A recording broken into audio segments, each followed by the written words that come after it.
Ladies and gentlemen, it's time. Townball fans, it's your episode. We're handing over the mic to you so you can give us your thoughts on all things Townball.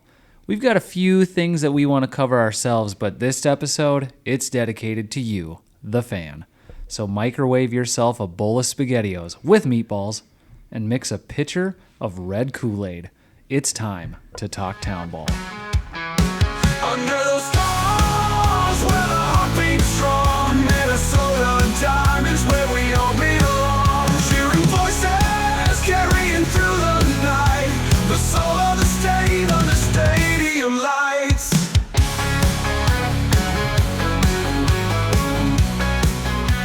And welcome to Talkin' Townball. Today's date is Tuesday, June 23rd.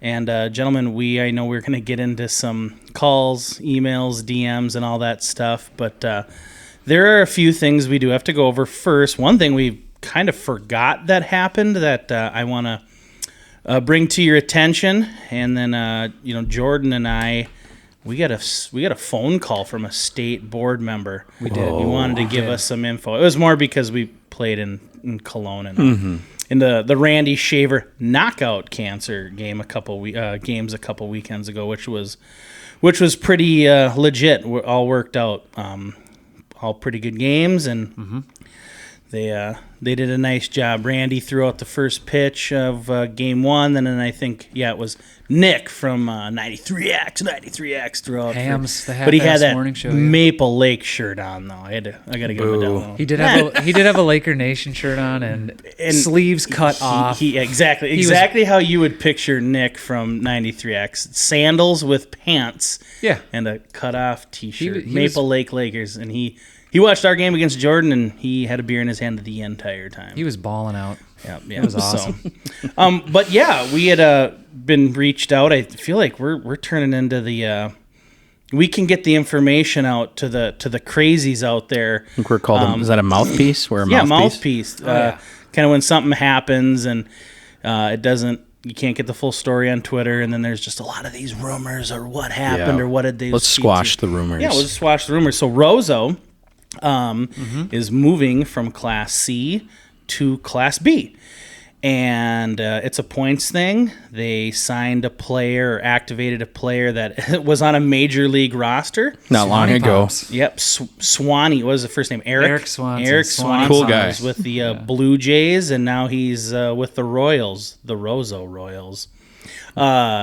Really cool dude. I followed him a little bit. He has an interview, I think, right after he retired, and this was like 3 years ago from majors. He went on a show with like Whit Merrifield, and he's a fun dude. Hayes, you know about the Rosso roster more than I do, but if that guy's any sort of example of what type of dudes they have up there, I think they've got a fun group. Yeah, they're a good team. So what makes that even more interesting is Rozo was a semifinalist last year for the state tournament. So I think they technically give him you took third place, even though they like basically hand out 2 third place handshakes. Sure. Gotcha. So Rozo, and then obviously the Piers Lakers won it. They are in Class B, and then so is LeSueur. So basically 1, 2, 3. I know Hanska was the other semifinalist, so they are probably the favorite, as well as Dassel Cato now, the way it seems. No, I'm just kidding. I won't go there. I won't do that. I won't do that to you. We had the rankings come out, too, so it's always a good, interesting read. But, yeah, I mean, the 3 of the 4, semifinal teams from last year, Class C, all in B now. So, I mean, the door that was wide open, I think, is even more wide open. Here's a question for you. Is that going to be something we see a lot more of? I mean, teams that make the final weekend, if they make the championship game, they're putting a lot of points on deck, and it's that 20-point threshold comes up real fast. I mean, there's a lot of teams in the state that sit at 15 or higher. Yeah. So one good push to the final weekend, you're going to see that a lot. I mean, when 75% of teams in the top 4 move to B, I mean, that's saying a lot. I've said this before, and I'll say it again. I think if you're being bumped up classes due to being a successful, good team, I don't think you can complain as much about that. I mean, I know that for me personally, if the Saints had to get bumped up to B because we just kept making the final weekend, well, I'm not bummed about that. Yeah. I mean, it's one thing too, like if you lose out in dramatic fashion and then you on top of that Like get salt on a elevated. wound. Yeah, you're kind of like, oh shoot, well, here's our reward for getting our coming ass up kicked short. in the finals or something like that. But again, that's you know what you're getting into going into it, and it's black and white, and you just got to deal with it. Yeah, I think and points we talked points to death, especially last season, but it's kind of fluid. I mean, I know they're constantly trying to what would the poll ad say? We're trying to right size the budget here. They're constantly trying to right size the point thresholds and what it should be to make sense. So they don't put too many points on a team that maybe is your classic C team. Right. I don't know. Yeah, but Rosso, a team to watch. Another like good C team that can absolutely Yeah. rumble with the bees. So Swanee was playing third for him, which I think is awesome because he was a pitcher for the Blue Jays, and I don't know him personally, but a friend of mine who coached him with the Blue Jays had a lot of good things to say about him. Of course. Yeah, so they are going to be put in District 5, and they're going to be – so that was the one that only had 3 teams, so now they have 4.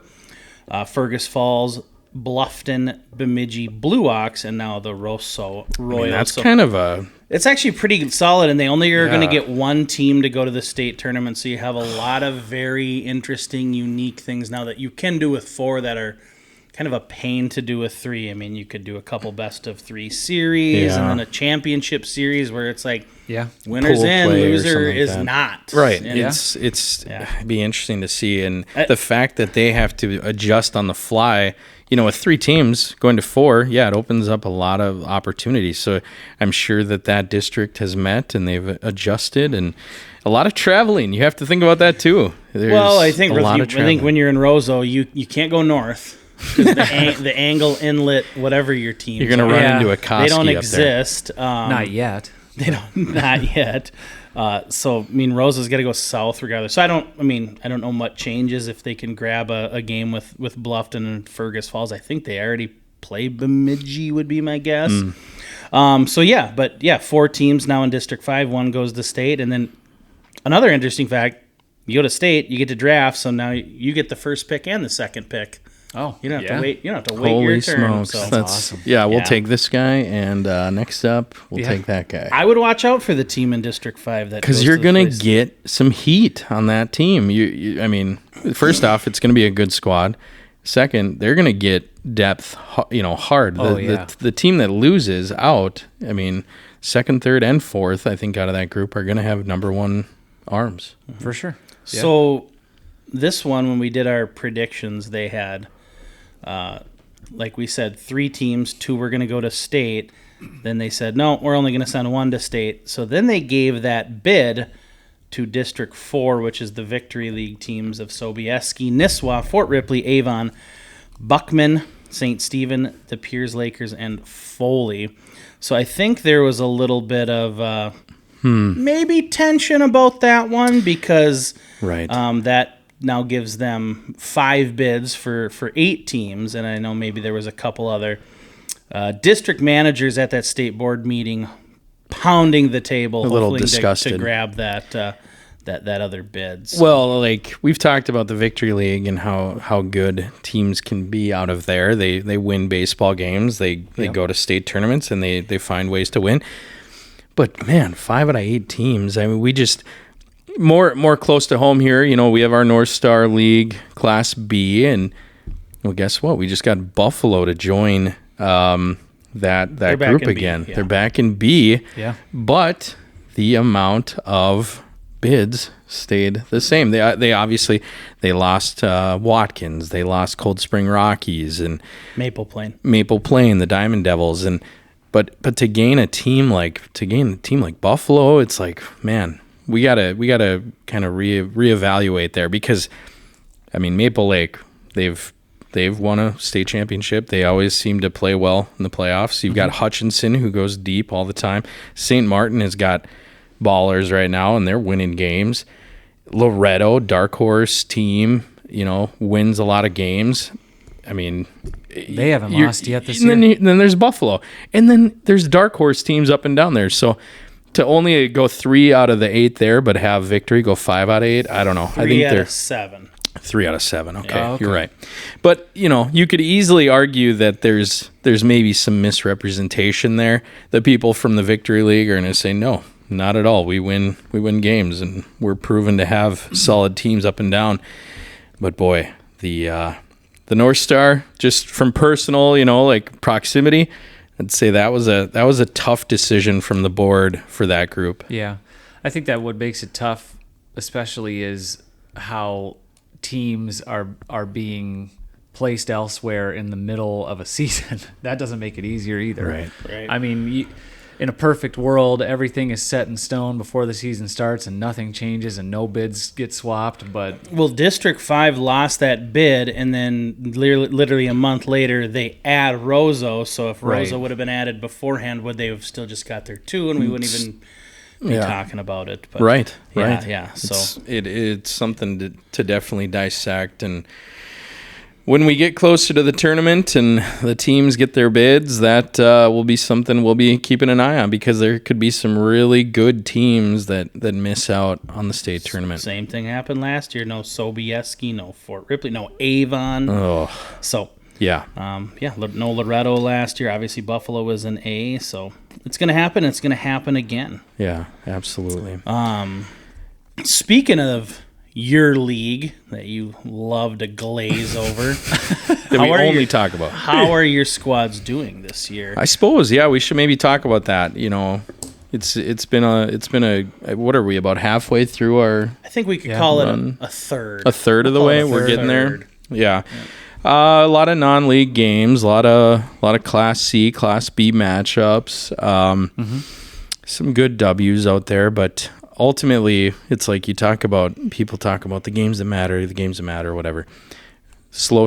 I'd say we've only played Litchfield. We've only played 2 games out of our 12 that ultimately dictate our region, seeding, and we're 2-0 right there. But otherwise, I think we're playing about 500 ball right now, and then a lot of that can be attributed to playing a lot of dudes. I know that we talk about having a good problem is a full dugout, and boy, I've told you guys a few times I've played 21 guys in a game the other day against so awesome. Maple Lake. So there's opportunities to get guys into games where in the past I would have played 10, and 11 guys would have sat on the bench and watched. So there's room for opportunities out there, but again, the final score, there's just maybe not as much of an emphasis on it when you're playing a B team in my position, but we're still trying to win games. We're still trying to win. We're just giving guys more opportunities. yeah, I would say similar in our boat too. I think we've played 14 total games, and I think we're 9-5. Okay. But we've played more. Ranked in state. Yeah, ranked in state. I don't know. We got ranked in state and then lost 3 in a row. That's how it goes. But That's how it goes. but we got back on the W train this last week, so got one back. But I would say, there's been plenty of opportunity to try to just get everybody in the game, see what guys can do, and we talk about like playing everybody, but it's not so much like, oh, well, let's just give everybody a chance, whatever. This is a long season. Every team needs depth. You got to find out by the end of the year, like, who can you count on to come off the bench and get a hit or get on base? Yeah. Or who's a good runner for you? Who can clean up a mess as a relief pitcher, like that kind of stuff. So Right. we've been playing a lot of guys, and there's been opportunity to do so. I think C versus C games that quote unquote matter for us. I think we're, oh gosh, I don't even know. I think we're 4-2. Okay. Or something You like played that. a lot more than us, that's for sure. It's weird because we're in the same league and you've played 2 same class games and we've played like 6. I mean, we did get one rained out on Wednesday, but it is what it is. It's a schedule that's jam-packed here late June and July with really important baseball. Well, yeah. I mean, things are going well though. The guys are having fun, which is number one. That is number one. We're gonna keep at it. Absolutely. Hayes, how are our state champions doing? Some days we look like state champions. Some days we look like state champions. So that sounds good. I went to a game the other night because it was an odd one. It was a Tuesday night game you had, and you hosted Hamel, and I was in town because I was watching my nephew play baseball, and all of a sudden it was youth night at the Delano Muni. So went over there and I sat down and I got coerced by Kendall Kubash to jump on the radio with him. And first thing I saw as I sit down is a fly ball in the infield land between your first baseman and your second baseman. And I said, yeah, this isn't Delano baseball. What the hell is going on? And of course, immediately 2-run score. Gleason gives up 2 hard unearned runs. And I go, yeah, Delano's going to find a way. And of course, battled back. They did find a way because I showed up for the second half of that game. I want to say this is like yin and yang here. This was weird timing, but it was awesome. I show up and Delano's playing just tough baseball. Balls are flying out of the park. Hamel's bats are exploding, and I'm like, all right, guys, I got to head out. It's it's a little bit of a drive back home. It's a Tuesday night. Jordan, literally, it's like I tagged you in. It was a hot tag. It was literally. Yeah. You showed up post game out of Maple Plain. You show up. You jump on the radio with Kendall Kubash. Look at that. And guess what? Delano goes wild. So yeah, we were playing in Maple Plain. Our game got done. Driving back through. Well, first of all, and I don't want to put anyone on blast here, but we got a win in Maple Plain. McGarry's Pub is across Highway 12 in Maple Plain, and it's like 8 o'clock. It's early yet. And I'm like, all right, well, we got to go over there for one. It's a ghost town. To celebrate the win. They're closed. 8 o'clock. A bar. And I was like, well, what the hell? Yeah. So we're like, all right, well, we're going back through Delano on the way home. Got to hit up Dave's. And we get about halfway to Delano from Maple Plain, and I'm like, wait, no. Go to the Muni. Yeah, there's a game going. There's a game going on. We can go there. So yeah, showed up. Hamel winning at the time. I tag John out. Literally. And then Delano rallies. Wins in the 9th. Makes a comeback. But yeah, I don't know what else about your team is standing out. We just totally took over your time. No, that's fine. It was great because I kind of top out of the dugout. I'm like, that's like the whole DC Saints team at the beer garden. Oh yeah, and I was very pleased. I'm like, keep it going. We got burgers over on the other side. Gotta support the athletic club there. I appreciate. That was great. That was great. See, and I'm glad we were able to come back and put on a little show because I'm like, God, we look awful in front of Jordan's team. They're gonna think that we suck. We've played you before. We don't think that. Oh. The DC Saints are just this elite snobby group that says, "What kind of baseball is this?" This West Metro team. Yeah, that's great. But otherwise, you know how fancy we are way out west here. No, Hamilton is fun. Talking to their manager Jeff, as the first time I'd met him, and sounds like he listens in. So we appreciate that. Shout out Jeff. And he's just like, yeah, you kind of hit it on the head with our team. A lot of young guys, a lot of talented guys, but you just kind of don't always know what you're going to get. And I think we're in that boat a little bit. Like you said, the ball would drop between first and second baseman. And then even last night in Play-Doh, I'm looking around. I'm like, okay, you're 20 years old, you're 20 years old, you're 21 years old, you're 18 years old, you're 20. And, we actually I got Toby Hansen back now, done coaching, and he was DHing a lot last year. And I'm like, you need to start playing a little first. Like, we need another adult on the field. Yeah, we need like a two. We need an adult. So needs another trick in the bag. Maybe. Yeah, well, that too. But no, he played really well at first. Good. He played there in college, but it was just like I need somebody who can just keep everybody calm. Lock it down. And he's such a versatile guy that he can, whether it's first or he's caught, he can play in the outfield. Like, he can go anywhere. Yeah. Oh yeah, but it was just like, man, we were very young against Hamel, and we just needed to get another older person back out there. So yeah, at the age of 30, older person. Right. Yeah. Otherwise, though, We're fine. We play a tough schedule, and I think we're 8-4 right now. We'll have, when this drops, we'll have played a big one with the Young America on Father's Day evening. See how that one goes. Could go either way. I know they beat us earlier by 1. We lost to Watertown by 1. We lost to Waconia by 2. So right. kind of hanging in there with everyone. So And I mean, the one thing people don't think about too much is like the underlying thing, injuries. We saw some CRVL news with a lens. sounds like he's fine. Sounds like he's fine. I know that that it got played up a little bit, maybe by the local media. I think even Kip's got a job to do. Kip's got a job. He's got to report the big news, and Yeah. I think that jokingly it's YA, and they said, yeah, no, they amputated his arm, and he's going to throw with his opposite arm, and that's just that's town team baseball. You find a way. Do we think he could do it? I The think he could. chances are better that he drank 25 beers and can't feel his left arm anymore before he get amputated. Those guys. That sounds like a challenge. They have fun after the game. Of course, and they're a fun of team to course. play during the game. But Well, that's great. yeah, no, it's all good. It's all good. And one thing too, before we get into the messages from the listening crowd, I got like 2 more. you got a couple things. Yeah. Good, and I wanted to touch on, and maybe it is on your list. I think it might be the Townball tour got rolling. Farming. I actually haven't watched. I haven't caught up on the farming Townball tour yet.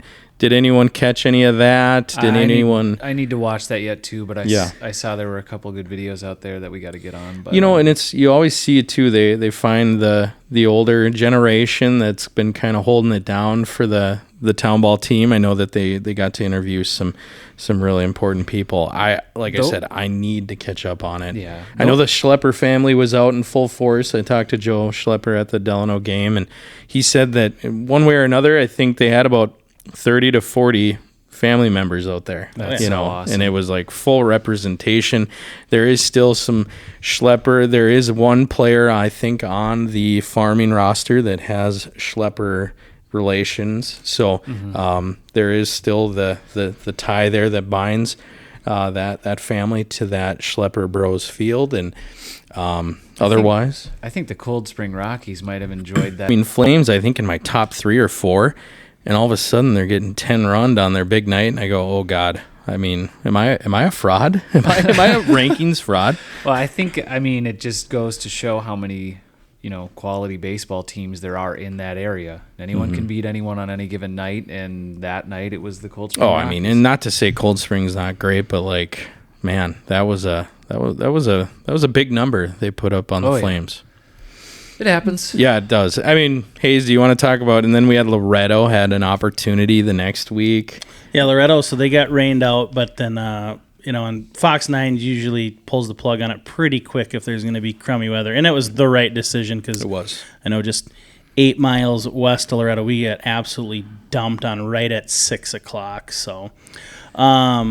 That got rescheduled to July 22nd, I So believe. I'm glad that they're going to reschedule it to this year because I know Brownton really in cool. 25 got rained out, so they moved it to this year. Yeah. So but it's was- good.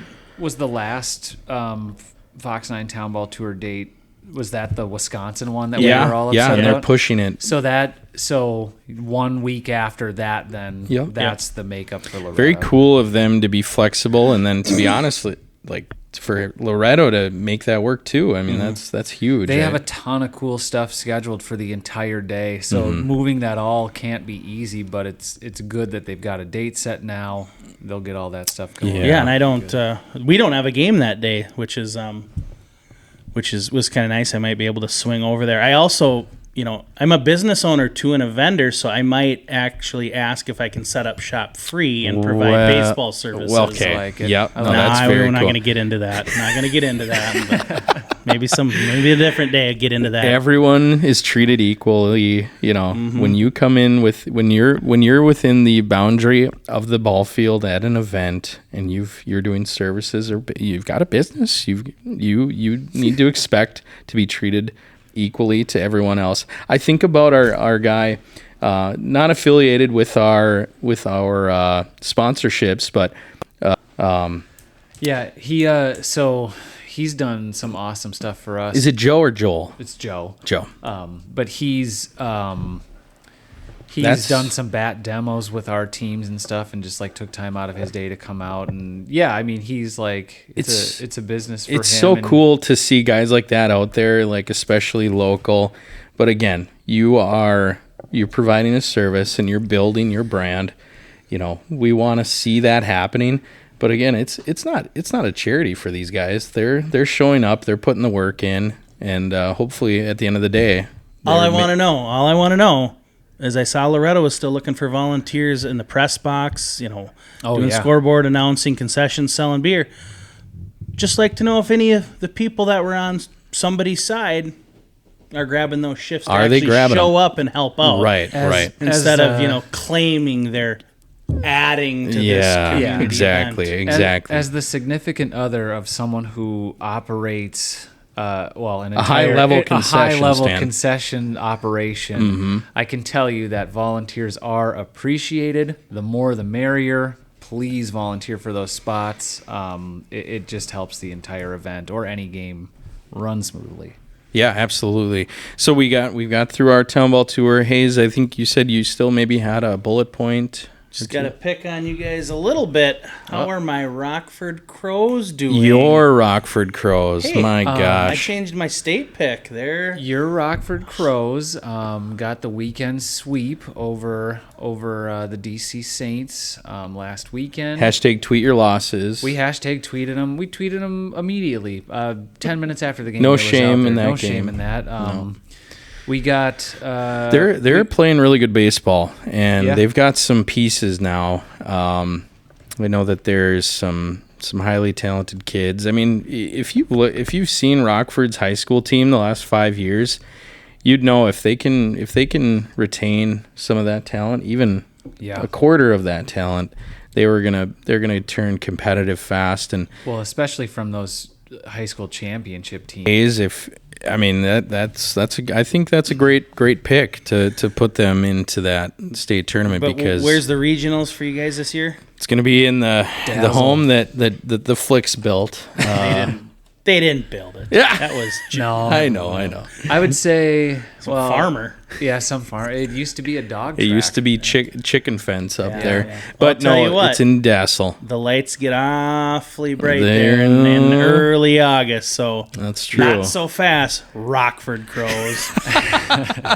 Hayes is going to keep an eye on you. That's I'm for gonna sure. keep a very close. Don't let me down. That's for Kevin Engelbretson. And You will get ripped in the middle of we'll say August. this: the post game write-ups maybe need to be about 98% shorter, because I read about one sentence and I go, okay, we're probably done here. Give me a box score and some stats. I don't need a novel. You know what it is? They're the Crows, right? So they think that they're who's the old poet, Edgar Allan Poe. So they think they're Edgar Allan Poe in these post games, and they write up this. And If it they write don't up work that. out in Dassel in August, I better see a long We better see post too. a novel discussing everything that went right as well as wrong. So we're gonna keep an eye on that. But for hey, sure. before we jump into the people that have called us in that are revealing. Do want to take a second to thank our sponsors out there. Yes. We got Max Bat, which I could use a new fungo. I snapped mine the other night out in Play-Doh. Do we know anybody that's looking for a fungo? I've been using a metal one. A metal one, Metal yeah. fungo. Yeah, The I one look where like an idiot. You put a little athletic tape on the bottom of the handle, and you just I you switched rip it. over to a tennis racket recently. Oh, so that's so Little League Dad. I love it. We have our That's friends with Brian Rock as well, and we've been going down the rabbit hole with them here the last few episodes with the products that they have, and we've had some rainy weather. Oh so man, I'll say this: if you're trying to figure out where to spend some of the fundraising dollars, I would call those guys. The Brian Rock name has been dropped a lot, especially in these rainy days. We have some guys that prep the field in Litchfield, and they've put in a lot of hours that have actually gone, negatively, because it's like you put in 3 hours at the ballpark getting this infield ready, and then there'd be a downpour, and then our game would get canceled. And there's been a lot of talk of, yes, we need to make a push for, a new resurfacing of the ballpark for the infield. And Yeah.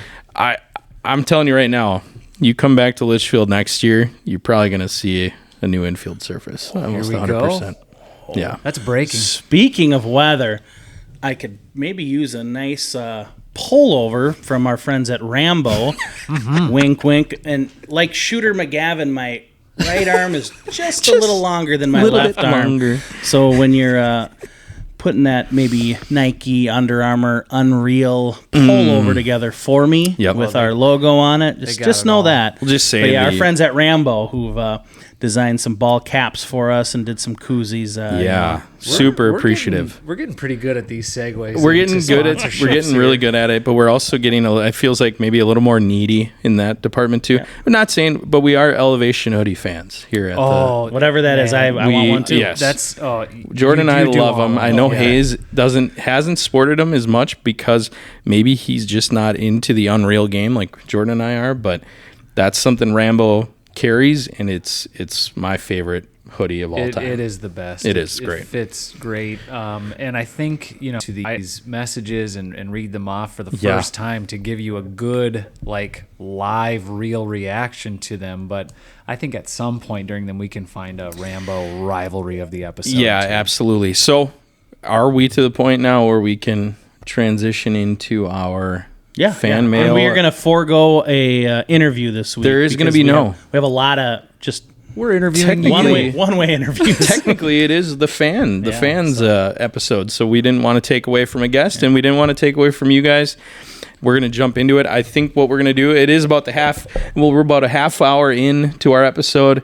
Yeah. If we were to timestamp it, if you didn't want to hear us talk, maybe we'll drop that. We'll say go 30 minutes in, and you can go straight to the fan mail portion of our episode here. Jordan, you had a DM. I think it was just something to do with us not following an account. They couldn't DM us, so they actually DM'd you. Yeah, so maybe we start with that. Let's get through our texted messages first, and then we can go to our recordings. The first one comes from a longtime listener, just a great dude, Richard Head.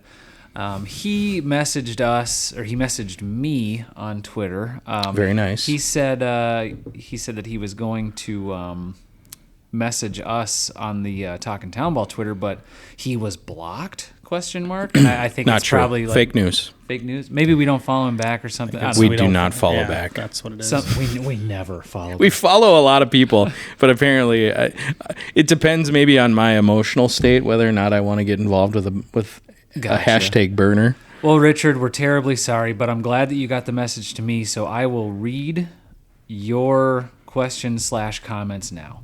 His opinion on some of the better teams in Southwest Minnesota from the area, and we've had very little talk about teams from out there.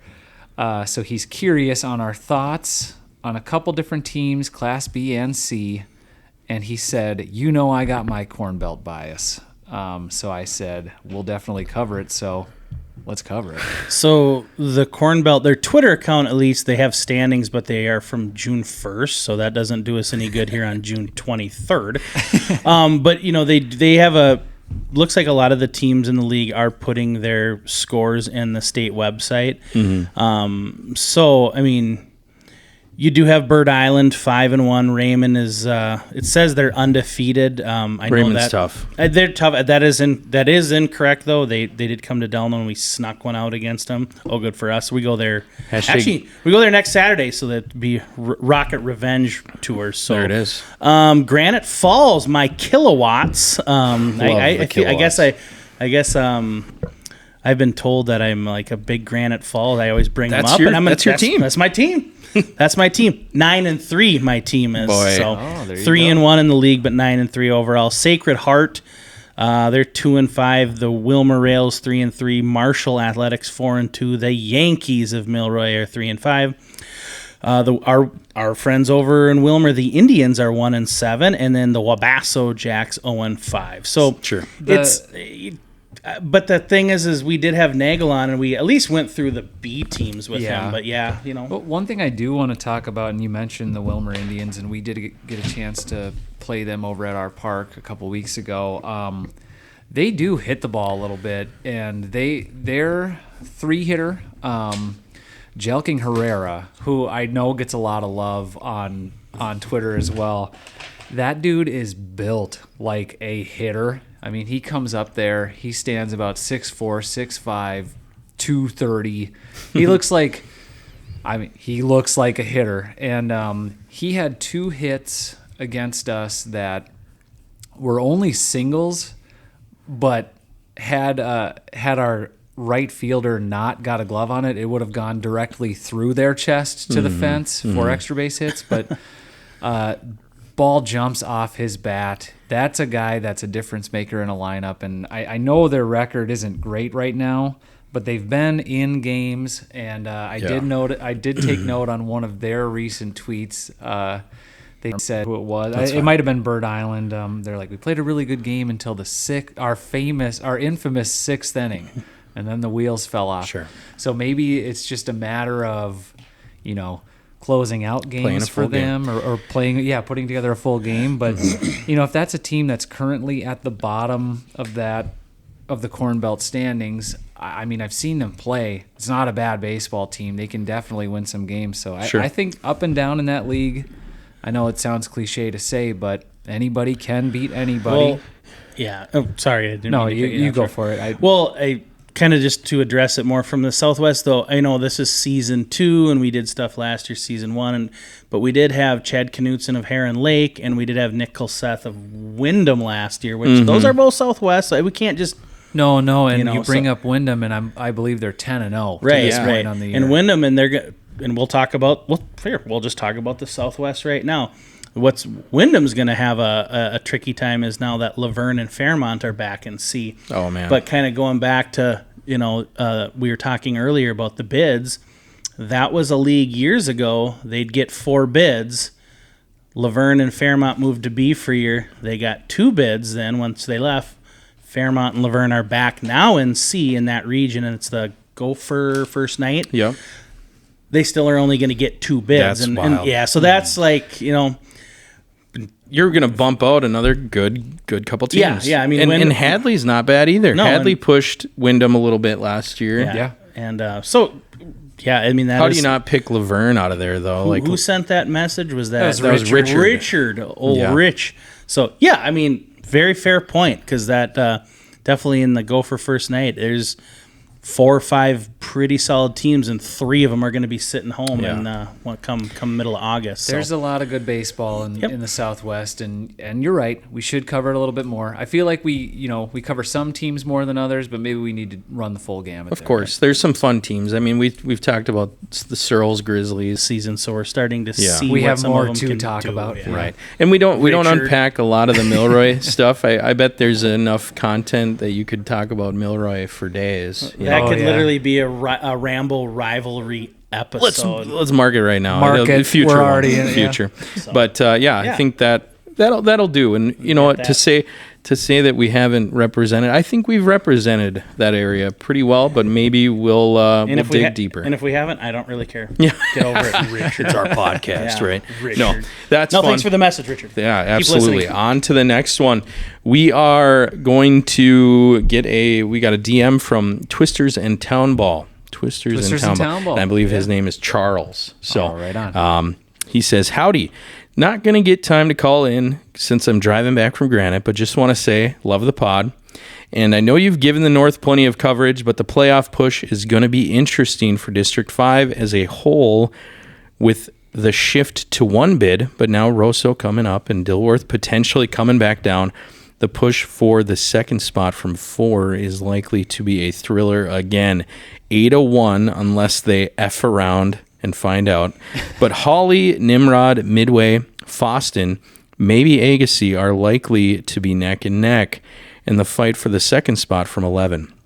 Again, Sox Center likely 1, but could see New York Mills, Perm, Urbank all close again.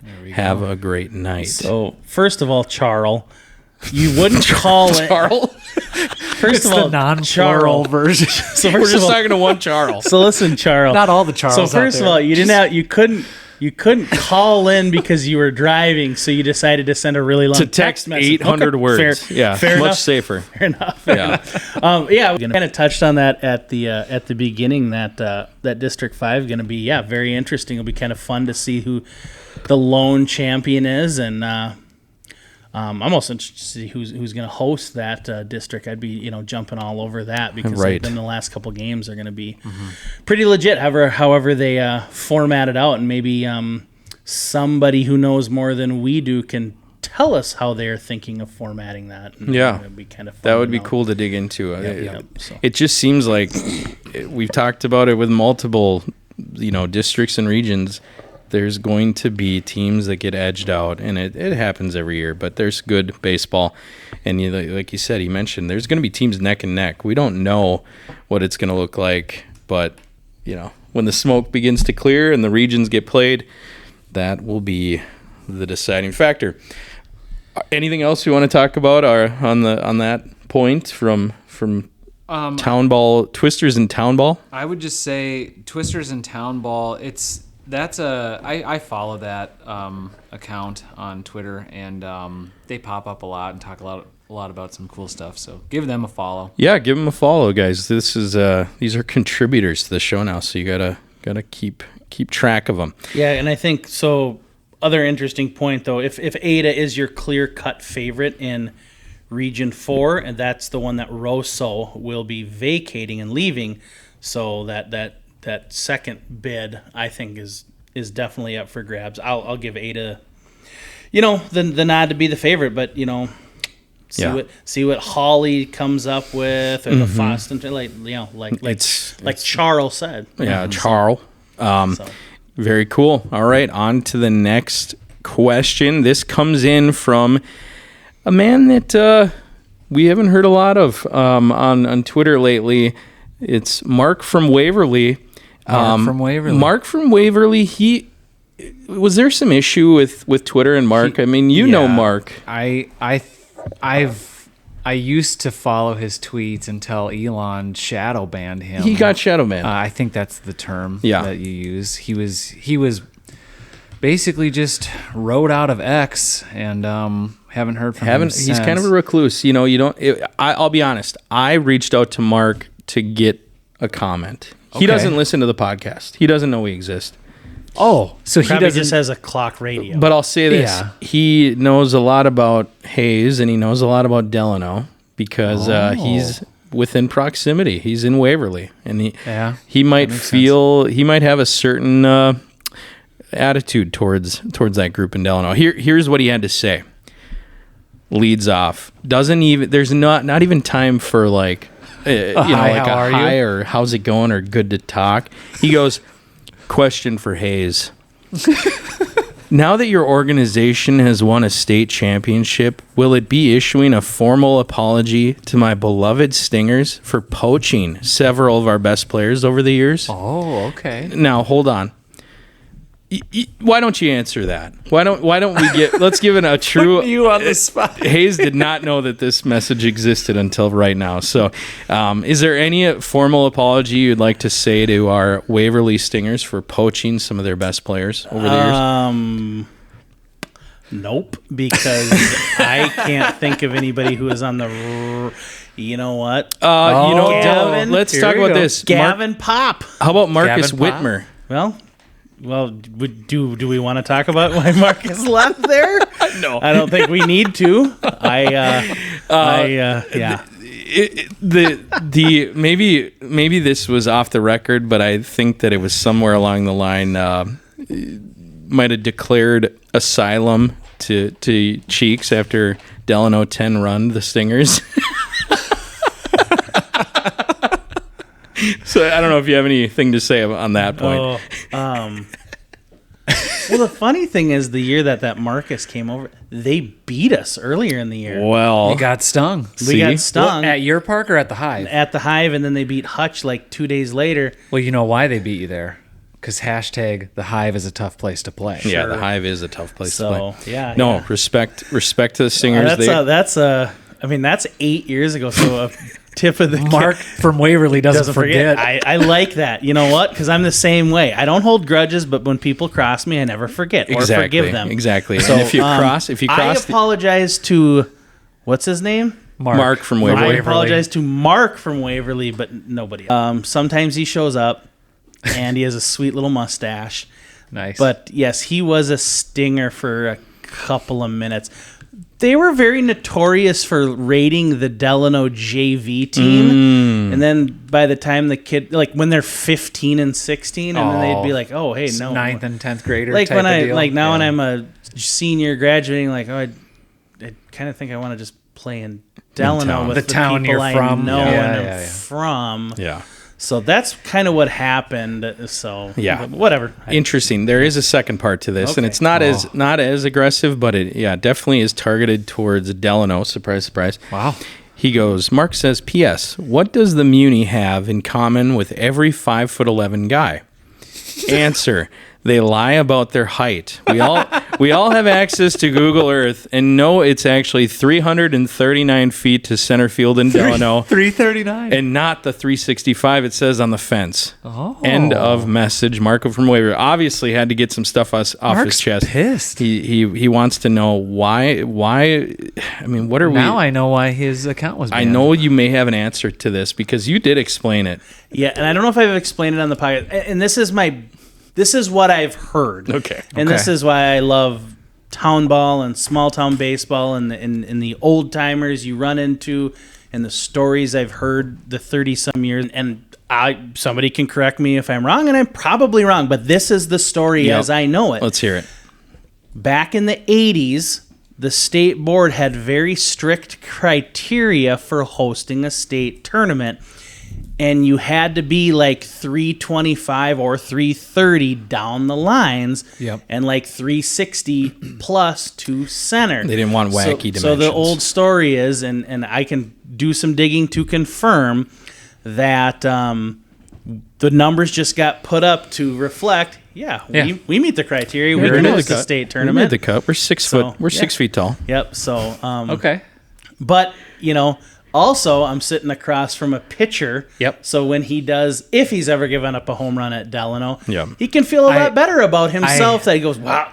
So, I'll it's tell you fun. what. You go ahead and then I got have another given good up. one. I have given up home runs in Delano. I don't feel better about them. So we talked about the Chanhassen Redbirds folding for the year, or not. So they have a wonderful public address announcer, Denny Laufenberger, and he was out doing Baseball Day in Minnesota. And I said, hey, if you ever want to come to Delano and announce some games, we'd love to have you. And, he's like, yeah, I'm going to do some in Chaska, but I want to come up to Delano too. Yeah. So he was doing our youth night, the one you guys showed up at, Right. and the guys in the dugout are like, we saw a guy out at home plate with the golf yardage marker Yes. doing it. And I'm like, wait, who was it? And I'm like, did he have glasses and a collared shirt? And they're like, yeah. I go, oh, that's Denny. He's the one who's announcing that.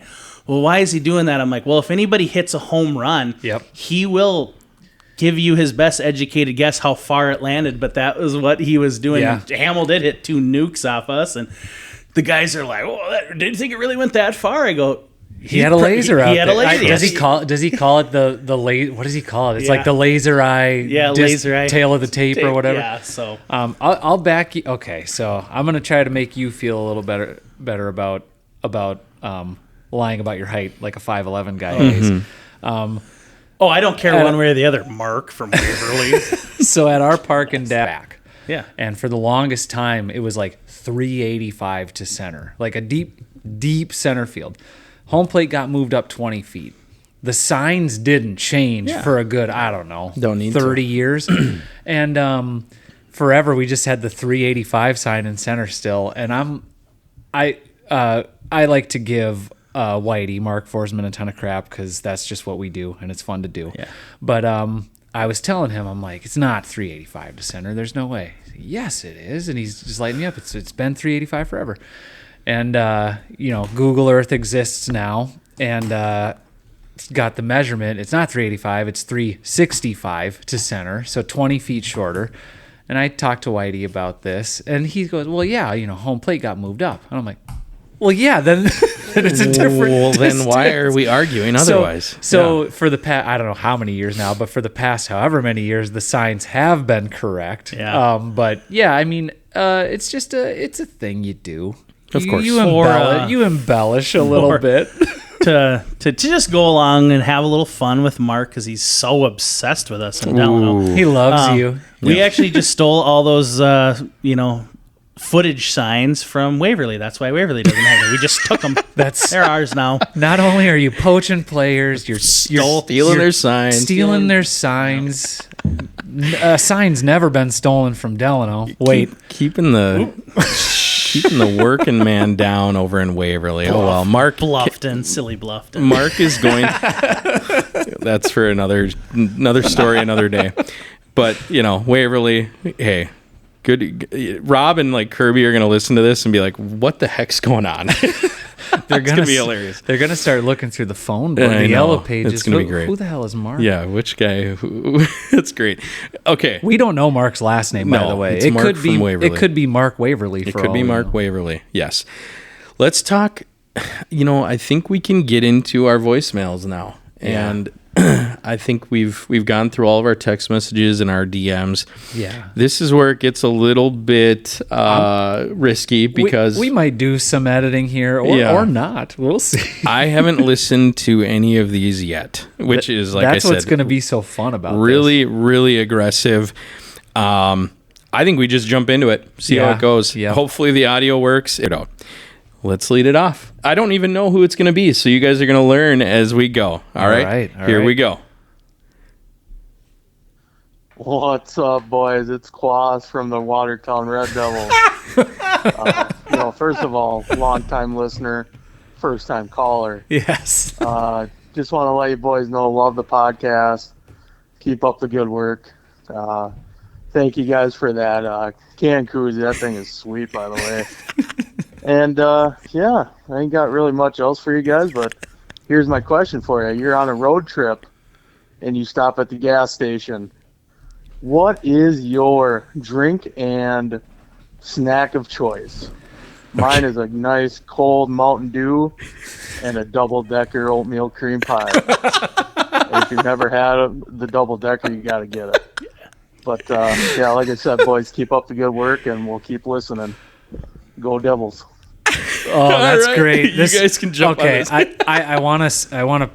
Okay. First of all, Quas, thanks. Great message. Yes, and I have had the double decker. You're spot on. It's great. It's a perfect snack. I think that to answer your question, it really depends on the trip. So Okay. is this like a pre-game? Like it's a game day baseball game. It's a pre-stop, to get your game time snacks, or this Sure. is like we're going on a road trip and I'm gonna get whatever and I don't care how my stomach feels after. Yep. I think Just whatever you feel right now. What would you go with? we'll pretend it's a game day.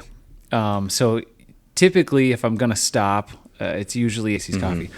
I might grab some sort of energy drink, possibly. Lately, for me, it's been the that light yellow, sugar-free summer edition Red Bull. I you think go. it's something lime. Yeah. Tastes kind of like a Sprite. Good stuff. Good stuff. And then the snack, you can grab a bag of seeds or whatever, but for me recently, it's been just Twizzlers.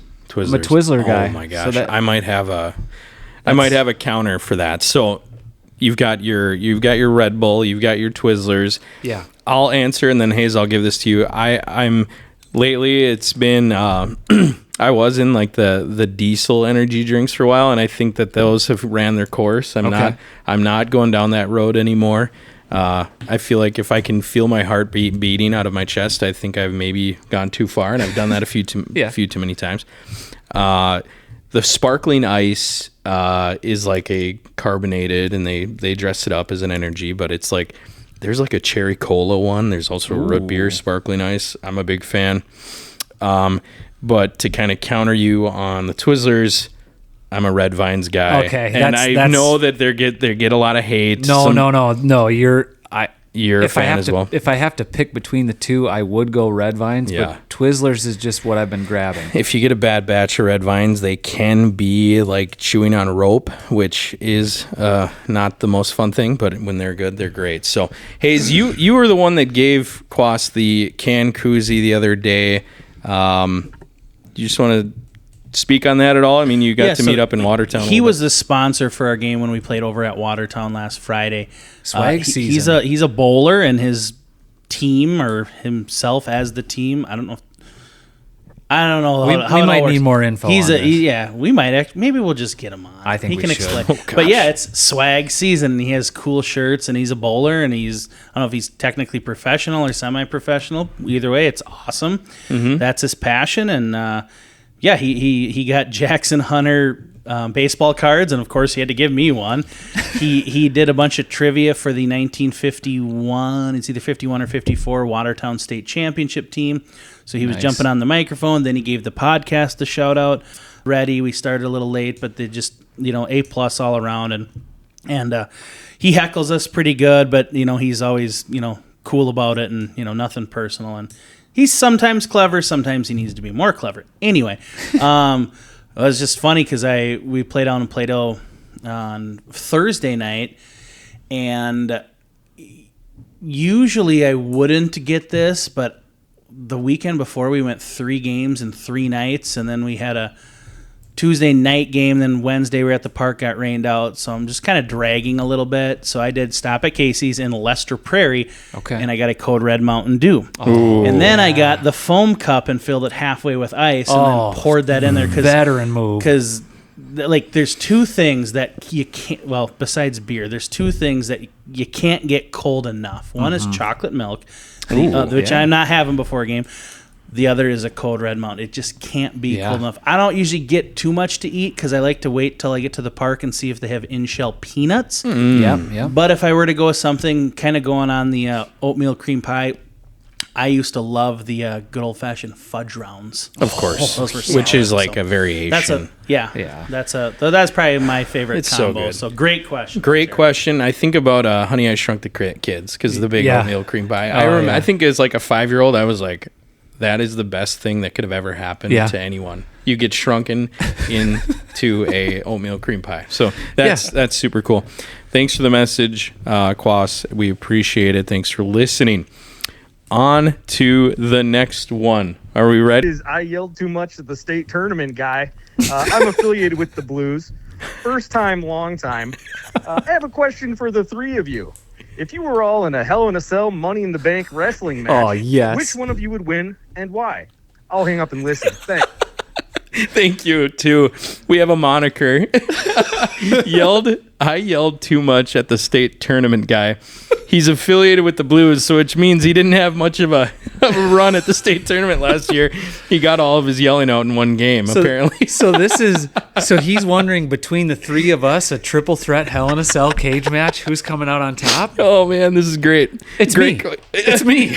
Jordan, you'd win. Jordan would win. Listen, Jordan has a little bit more wrestling expertise, and I think that would maybe would guide him. In terms of physicality, Hayes and I maybe are playing in a little bit higher weight class than you, Jordan. Well, you guys are stronger and could overpower me, but I'm cunning and I know my way around a cell. I've watched the tape. I've studied the film. Yes. I know that I can do this. What would you model your game after? What's a wrestler that maybe your skill set is similar to? Can you give me one name? Yeah, like a current anybody all time. All time? Yep, anytime, all time. I would say, I'll give you 2. I'll give you a current. I'm probably like a Seth Rollins type guy. Oh, very good. Just a sniveling. Everyone knows what that shit means. Heel. Just a bad guy. Everyone hates. I bring the heat. I love the heat. So I'm gonna be real crappy to you guys, and I'm gonna get you too angry. You're gonna get overly aggressive, and that's Yes. where I'm gonna strike and beat you. Here's where I think I align, and I'm more on the nostalgic. I grew up with the late 90s, early 2000s. Yeah. I think I'm more of a mankind. I'd maybe rely more on a gimmick than an actual technique. So, And if you're mankind, I'll go classic and I'll be Taker, and you're getting thrown through the announcers Classic. table. I mean, Classic. that's when you think about a Hell in a Cell. That's the moment you think of. But here's the question now, Jordan, because you do have the expertise, unless Hayes Yeah. wants to get approach B in this triangular Hell in the Cell. I think that Hayes is like here. He's kind of like a, and I say this as a compliment. There's been a ton of like wrestling managers throughout the years, and a couple that I think of here, and whether you're, if you're in this like managerial type role, you could be like a Bobby the Brain Heenan, where you are outsmarting, everyone else in the ring. Whoever you're representing is going to win because you are the one managing them, or potentially maybe like a Gorilla Monsoon type guy. I don't know. You know more than I do, so I could go on forever about this, but we shouldn't, because I don't know. I don't want people to never listen again. No. For Jordan, I mean, wrestling is still real to him. Damn it, It's still real to me, damn it. And I'll try to bring it back to like baseball, softball. I would be none of the above.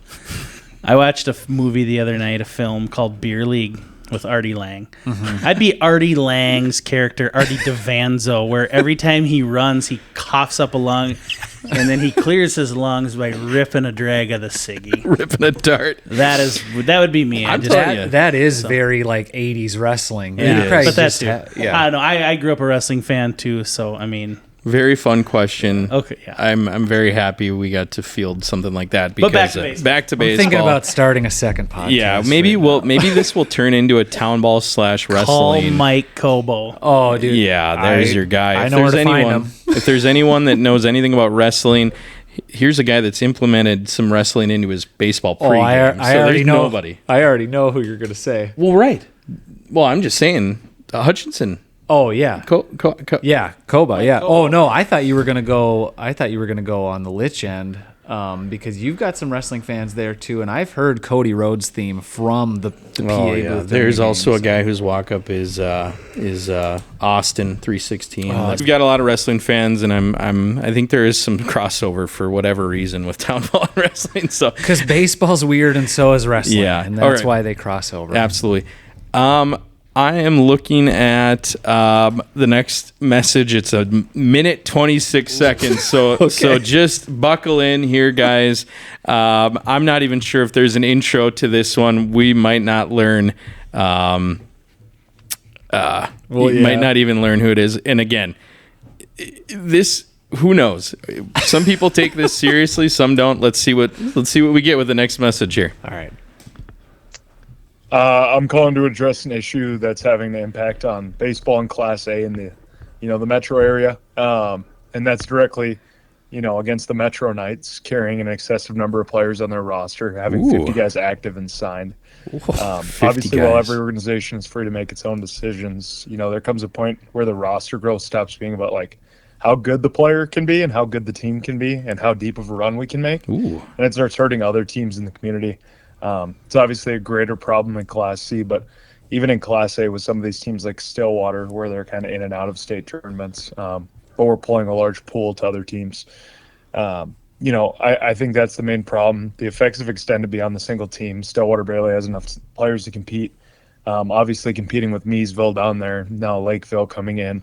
But mainly the Metro Knights, 50 players on a roster is pretty ridiculous. I think every team in the Metro in Class A knows that, and I'm just curious what you guys have to say about that. Obviously, coming from different backgrounds, it's a lot different. I think the NBA should institute a cap as to how many players you can have, so we're not signing teams of 200 guys and waiting for them to, eventually be done with Northwoods, pros, whatever that may look like. So, wanted to get your guys' opinion on that. Thanks.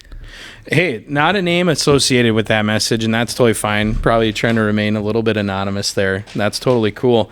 But hey, we went from like toy section to like let's get down to business here. I like this. I like this question. That's a great Hayes, question. It looks like you've got something to say. Yeah. You'll just got to do what Delano does to Waverly, just poach players, steal them.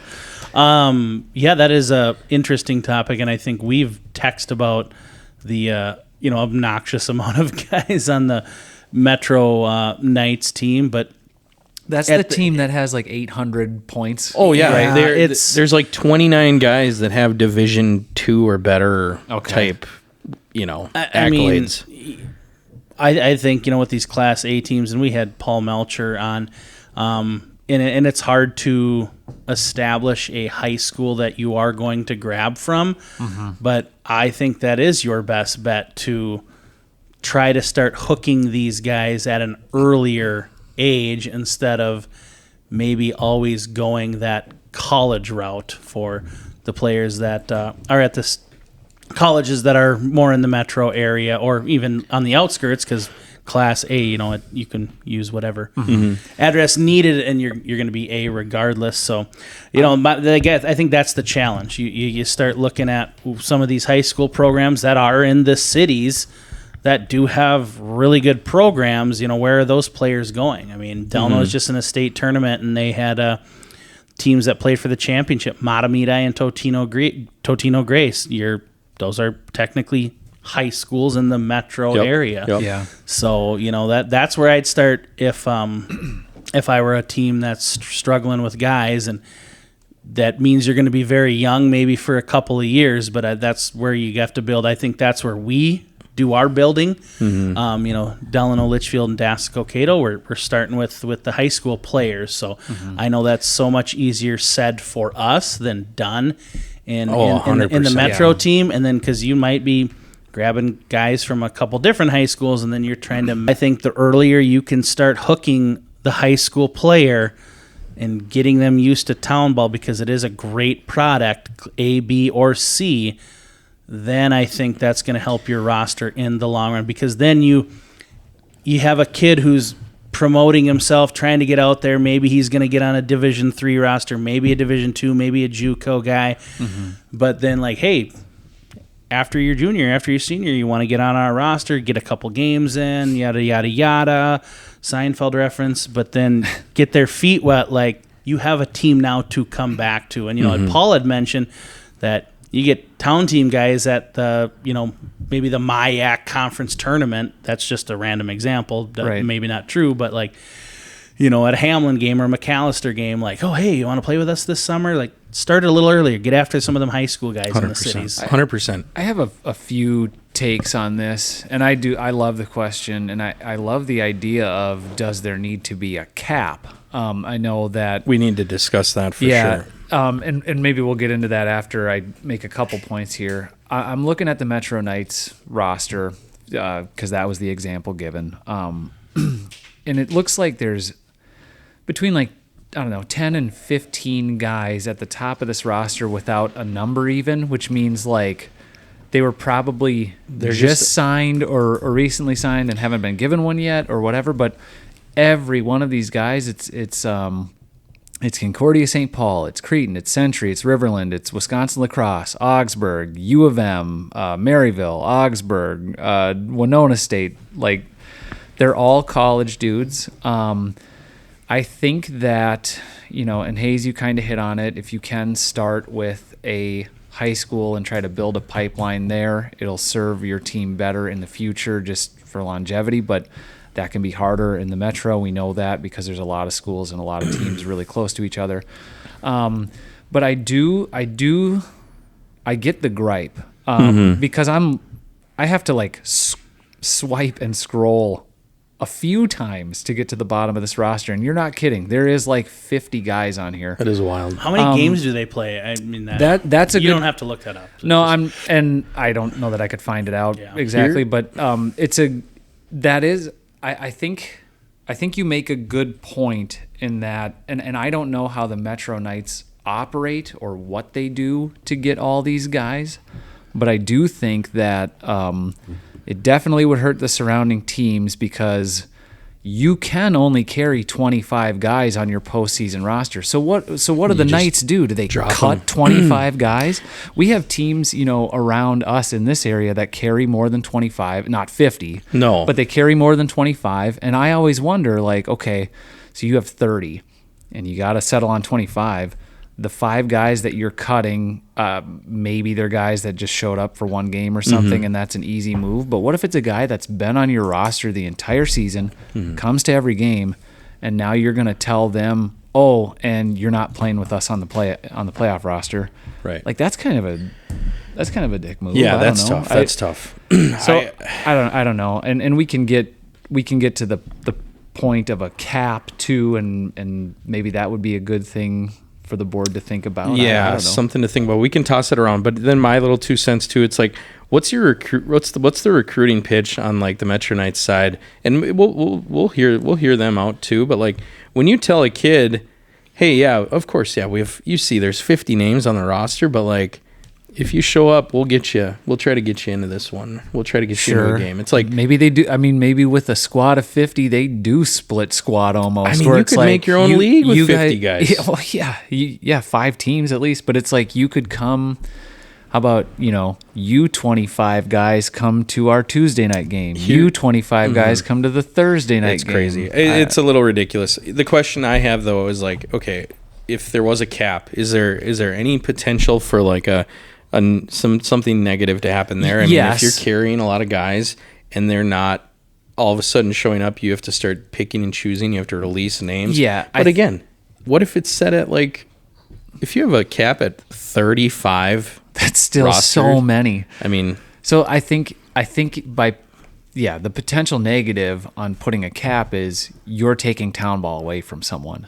So even if you can only carry 25 guys on a postseason roster, let's say you have 27, and are you going to just tell 2 guys, like say 25 is the max, but it's also the cap? Yeah. Are you going to just tell 2 guys, find somewhere else? I mean, the thing with his point was that it takes away from other teams. Well, you're forcing the hand to distribute a little bit more. It's a little bit more of a socialist approach here to Townball. You even out the assets a little bit. Yeah. I mean, obviously a team is going to try to retain the best talent they have, but then the guys, the 48th guy on that roster is a collegiate baseball player too. Might be a heck of a contributor somewhere else. Well, and if I'm on that, if I'm a player on a team like the Metro Knights and there's 50 guys, I would assess where I stand on this team of 50. Mm-hmm. And if I'm number 42, I would probably think about, well, what other teams are in my area? Yeah. And I wouldn't be, what teams are good or what teams could I go, be the starter or whatever. It would be like, well, that team has 14 guys. Yeah. Maybe I'll go there because it's just not such a madhouse. You know what I mean? Mm-hmm. Yeah, I think we've maybe spoken this one to this is the end. This is a great question. Something we can definitely cover later, but do I think that it's a little bit ridiculous that a roster can carry that many guys? Of course, but is there, the way things are shaped right now, is there anything we can really do about it? No. It's up to the players. Right. It's up to the managers.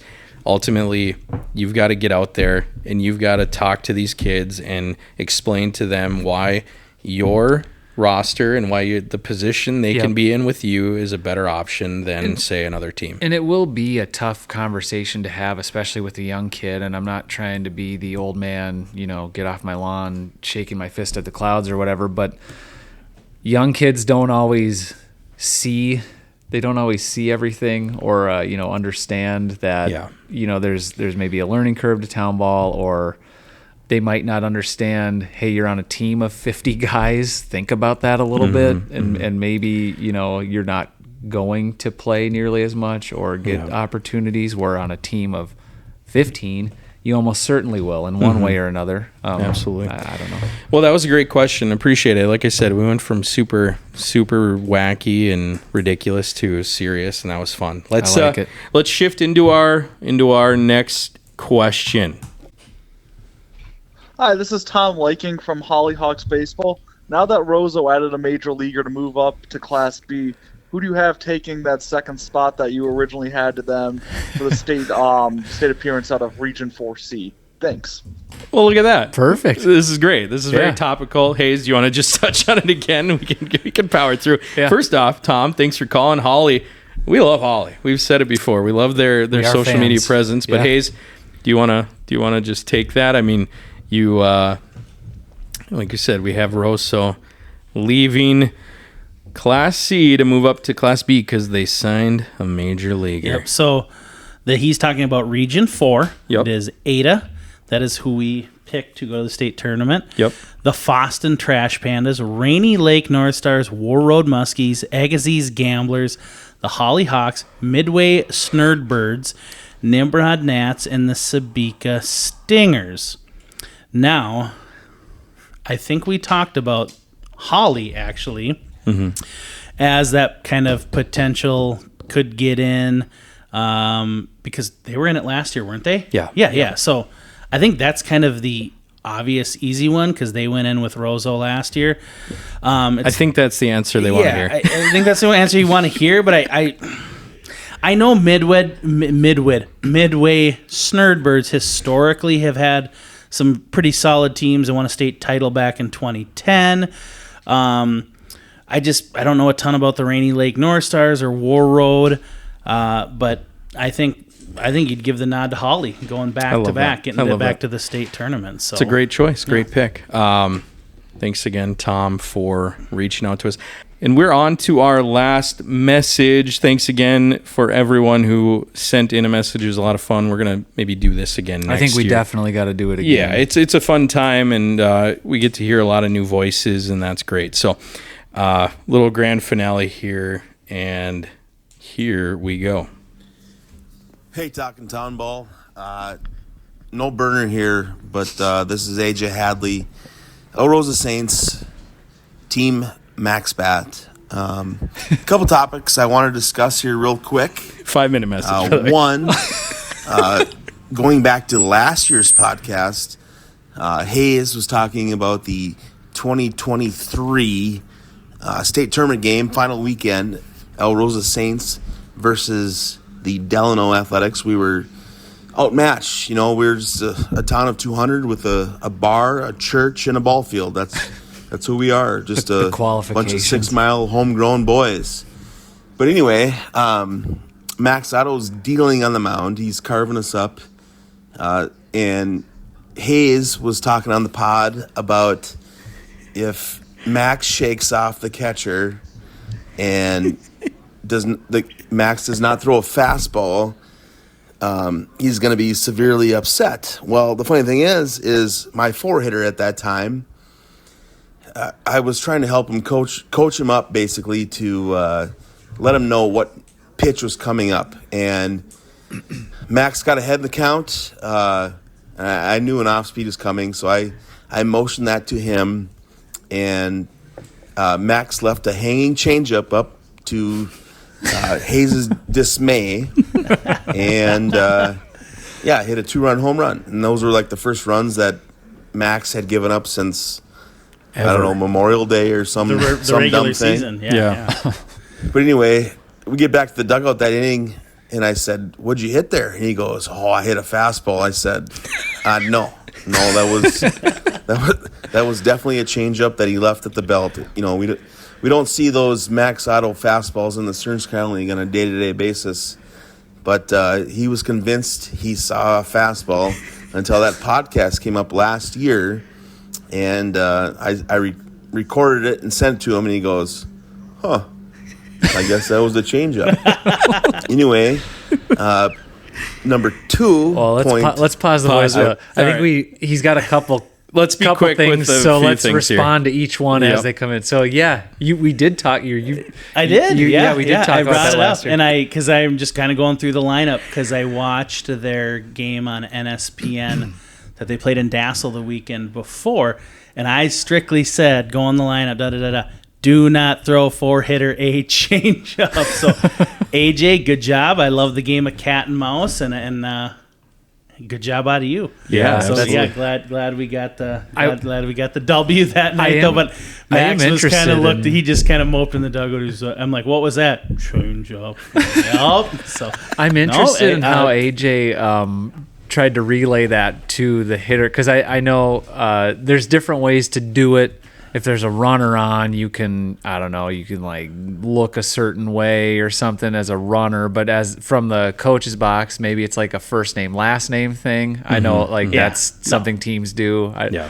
But it's funny that, I don't know. Yeah. Like you said, the cat and mouse game and just how that all works. Yeah, I don't know. It's pretty cool. Yeah. Pod was involved. Wow. All right, let's move on to the His second Up, the second second part. of three. Yeah, second part of the message here. like to bring up is you guys brought it up in a podcast last week. Hot topic, right? It's a hot topic in the perfect game world of baseball. It's a hot topic in Minnesota amateur baseball.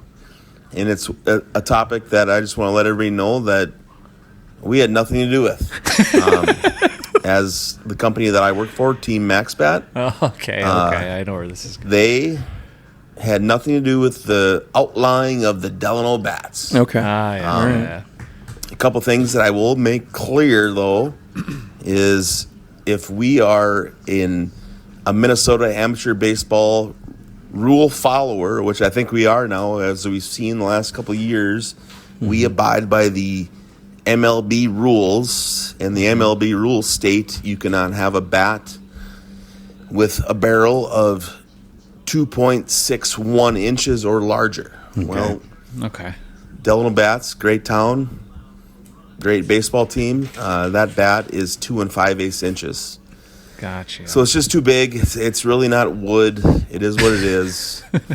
That's all I got to say about that.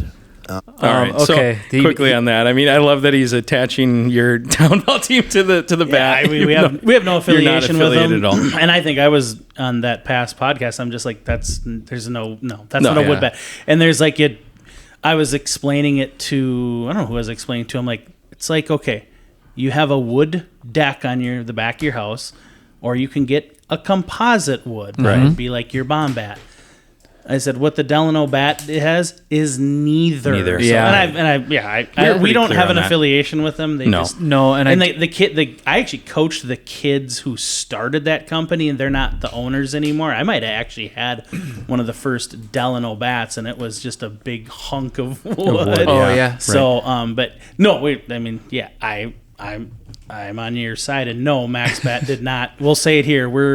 They didn't push the outline No, of that bat. no. And that barrel, AJ, it looks like it's about 3.5. Yeah, it's huge. inches wide. It's ridiculous. Well, I can't believe it's as small as you're saying it is. I but- think that we even maybe even I had said it on our last episode when we talked about that. The state board probably needs more information on a certain bat before they allow it to be used, and we're getting definitive numbers here. So yeah, I mean, if that's a bigger barrel than what's allowed by the rule book we play by, well, there it is. It's black and white. And That's right. and that's not to say they can't make changes to their product or whatever if they want to get it approved, but as of now, that's where we stand. Yeah, leave it to a bat guy to talk about bats. We don't want to get too boring with the details there, but let's get into the last part here. And number 3, I just want to plug Max Bats. If you're not buying the NBA series bats that we have on sale right now, for Okay. $85. Hold on. Should I start playing a violin Which right now? Yeah, no. all season long. Go You could buy them in back June. 10 seconds if you can, because he's plugging it, and you know what? He's a sponsor. We're gonna let him. All right, we'll give him the last minute here to plug a little Max Bet. It's just too big. Went too far back. It's really not wood. It is what it is. We're gonna talk a little bit. That's all I got to say about that. And number 3, I just want to plug Max Bats. If you're not buying the NBA series bats that we have on sale right now for $85, which plug. lasts Yep. all season long. You could buy them in June. You could buy them in July, August. Prep you for the postseason. $85, pro quality wood. they're ready to go. They're hot right out of the box. This is a bat that my team swings. They don't always swing it well. Sometimes it has holes in the barrels, but they're tough. This is the best quality wood that we have, and we just wanted to offer that to everybody in the state. $85. You cannot go wrong. It's a heck of a deal. Yeah. If you're all the way up in the northwest corner, all the way up in the Agassiz Valley, all the way down to the southeast corner in Rochester, they are good everywhere you go. I like this. So hit me up. Email aj@maxbats.com. I'll get you hooked up. The turnaround time right now is quick. We will bang those babies out. You'll have them next week. So any issues, let me know. You want to talk baseball, give me a shout. Let's get some fresh wood in your hands. All right. Okay, that was the end of that, and I think he's referring to this like Townball package that MaxBat does, and I think if you go on the NBA website, it pops up like it's one of those pop-up things. But yeah, $85, and you can get them in pack. I think you can get them in packs of 6 or more, but definitely a good deal. Definitely a good bat.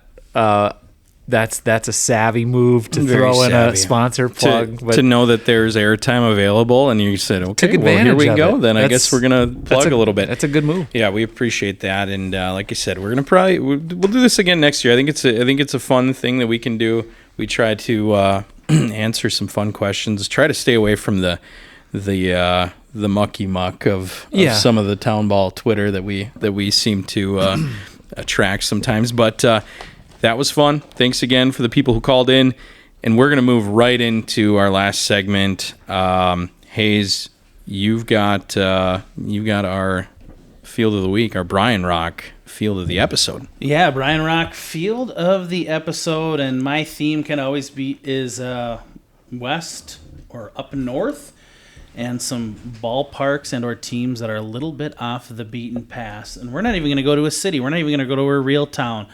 We are just essentially going to go to a halfway point between Monaga and Wolf Lake, the ballpark where the Midway Mighty Snurdbirds play. Fantastic name. Yep, the Matt Larrett Stadium. It was built in 1959, seating capacity of 50. Most visitors bring their own lawn chairs. There's only about 10 games a year played, and that's all levels of baseball, not just the Snurdbirds.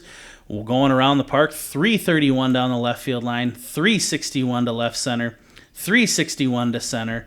Right center is 341, and down the right field line is 315. And Midway plays in the Lake and Pine North League. They won a state championship in 2010 for Class C. So, yes, Midway, the town. Population of it says 10. I don't know if it's still 10. So Midway consists of one farm and 3 private homes. Locals say the town got its name because it's located midway between the towns of Monaga and Wolf Lake. Great name. For the record, though, Midway is actually 9.5 miles to Monaga and 6 miles to Wolf Lake. When asked about the discrepancy, the explanation was Finlanders like to round things off. So kind of going with the theme of using incorrect distances. That's about right. That's perfect. Perfect way to end it. I like it. Finnish flag flies proudly at all Snurdbird. I think just all their games in general. Yeah. Yeah, absolutely. That's awesome. Very cool, very cool. We love the Snurdbirds, and we love the park they play at. Man, what an episode. No guest. Well, you know what? It was a fun time having all of our guests today. Really enjoyed getting those messages and those voicemails. I hope that we answered them as you see fit, and you guys appreciate that. We're going to do that again. I really had a lot of fun. We are now get to the end of June and playing a lot of ball. We're busy. Like, schedules are so wild. It'll be nice to get to that July 4th break. I think everyone's looking forward to that, but also looking forward to a lot of really competitive baseball. Get out there, support your teams, and enjoy good ball. Our next episode won't be until after the 4th. So. That's crazy. So enjoy your holiday, everybody, and enjoy good baseball. Until we see you again, this has been Talkin' Townball.